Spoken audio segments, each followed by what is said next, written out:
Bonjour, bienvenue dans cette vidéo. Aujourd'hui sur Blender 2.8, nous allons voir donc la notation. Après avoir vu dans la leçon précédente, dont on va dire tout ce qui concerne les mesures, cette fois-ci on va voir comment annoter, c'est-à-dire faire des traits, des écritures et ainsi de suite sur Blender 2.8. Donc sans plus attendre, regardons cela ensemble. Donc la dernière fois, lorsque je vous parlais de l'outil mesure, vous voyez, on retombe sur la scène de la dernière fois. Bon, je vous ai expliqué comment celui-ci fonctionne.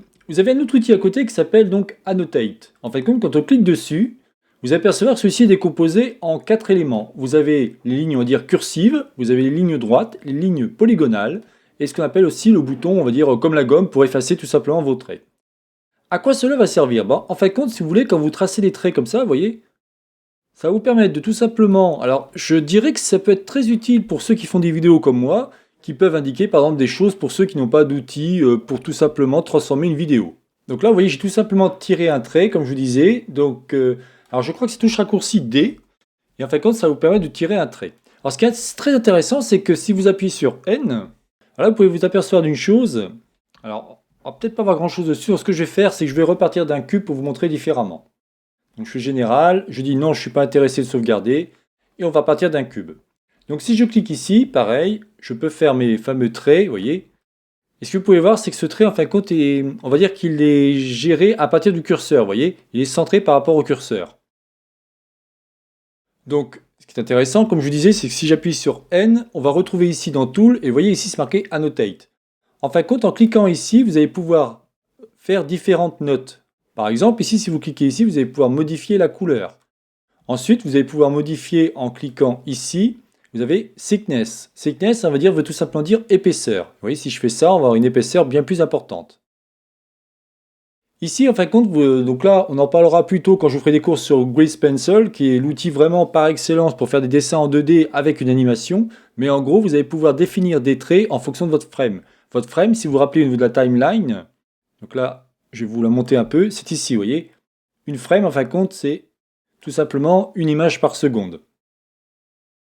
Donc comme je vous disais ici, ce qui est très intéressant, c'est que vous voyez, on peut tirer des traits. Si je me mets ici en 1 par exemple, donc là je vais faire en sorte de l'effacer pour vous expliquer quelque chose. Donc on va effacer celui-ci, voilà, très bien. Donc je reprends mon trait et je voudrais par exemple dire, pour X raison, là je voudrais un trait ici, je voudrais un trait ici et un trait ici, d'accord? Juste 4 traits comme ça.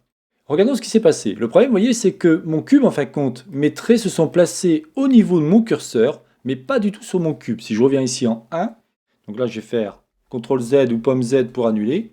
Moi, je voudrais que maintenant mes traits soient vraiment sur ma surface. Ici, vous pouvez le voir, c'est marqué Placement. Vous avez soit 3D curseur, vous avez soit la vue, soit la surface. Pour l'instant, on va prendre la surface. Donc la surface, en fin de compte, je vais refaire exactement la même chose. Et vous allez vous apercevoir que cette fois-ci, mes traits vont bien être placés sur ma surface, vous voyez? Bien évidemment, si vous enregistrez votre fichier .blend, il n'y aura aucun problème, vous pourrez automatiquement garder ces traits. Si vous cliquez sur un autre endroit, on va dire, ou tout simplement sur, vous mettez par exemple en mode édition, vos traits ne disparaissent pas, vous voyez? Par contre, si vous voulez vraiment le faire disparaître, on va cliquer donc sur ici, et vous voyez ici, si je clique, voilà, ici, vous avez un petit œil. En cliquant sur cet œil, vous allez tout simplement faire, on va dire, cacher les éléments. Imaginons, vous voulez maintenant une deuxième inscription, toujours par rapport à la surface. Donc là, j'appuie sur 1 pour me mettre en mode, hop, pardon, voilà, en mode orthogonal. Et ici, je vais créer une deuxième note. J'appuie tout simplement sur le plus. Vous voyez, c'est marqué note 1. Alors, c'est marqué double-cliquer pour renommer. Et j'ai remarqué que, je ne sais pas pourquoi, mais quand je double-clique, je n'arrive pas à le renommer. Bon, moi j'avoue que je ne l'utilise pas, mais je suis assez curieux. Quand je vous fais des vidéos, j'essaye d'être le plus précis possible, en tout cas de ce que je connais. Donc on va rester ici en bleu, on va peut-être se mettre plutôt en rouge pour vous montrer quelque chose. Donc ensuite, on va regarder la deuxième fonction. Donc on va faire ici Annotate Line. En fin de compte, c'est tout simplement des traits, vous voyez, qu'on pourra tirer comme ça, qui vous permettra de faire, par exemple, des figures. Si on prend le troisième, alors ce qu'on va faire, c'est faire une troisième couleur, tant qu'à faire. On va cliquer ici sur plus, et là, cette fois-ci, on va le mettre, on va le laisser en bleu. Alors peut-être un bleu plus foncé, comme ça, voilà. Et cette fois-ci, je vais prendre Annotate Polygon. Et en fin de compte, vous allez voir que c'est juste, on clique comme ça, une fois. Et vous voyez, à chaque fois, en fin de compte, celui-ci va continuer là où vous êtes arrêté, tout simplement. Et le dernier, vous l'avez compris, c'est tout simplement ici.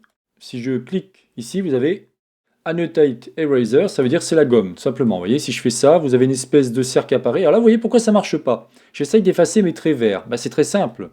Si vous revenez ici au niveau de la notation, on va aller sur Tools. Alors là, je ne sais pas pourquoi il a disparu. Voilà. On va aller ici.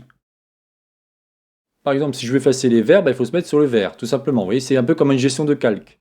Et maintenant, si je reprends ma gomme, pas de problème, vous allez pouvoir effacer vos traits. D'accord? Un dernier point intéressant, c'est celui-ci. Donc on a vu, donc je vais revenir ici, on a vu quoi? On a vu comment mettre une note, comment faire en sorte, vous voyez, de le cacher ou de le montrer. Par rapport au frame, on peut faire au niveau d'épaisseur, ici thickness, c'est l'épaisseur. Et on a vu quelque chose d'intéressant, c'est donc celui-ci. Vous voyez, c'est marqué Placement Surface. Le seul qu'on n'a pas encore vu, c'est quoi? C'est View. Alors, la grosse différence de View, alors on va faire encore une quatrième note. On va appuyer sur plus. Et cette fois-ci, on va le mettre par exemple en violet. Là, ce que je vais faire, c'est que je vais prendre ma tablette graphique. Voilà, donc je viens d'activer ma tablette graphique et en fin de compte, je vais vous montrer quelque chose. Alors comme je vous disais, c'est beaucoup plus simple pour moi. Imaginons ici, vous voulez marquer tout simplement, vous voyez, on va marquer cool. Cool, c'est Blender. C'est quand même plus facile pour moi d'écrire ça à la tablette graphique que par rapport à la souris où ce serait vraiment compliqué.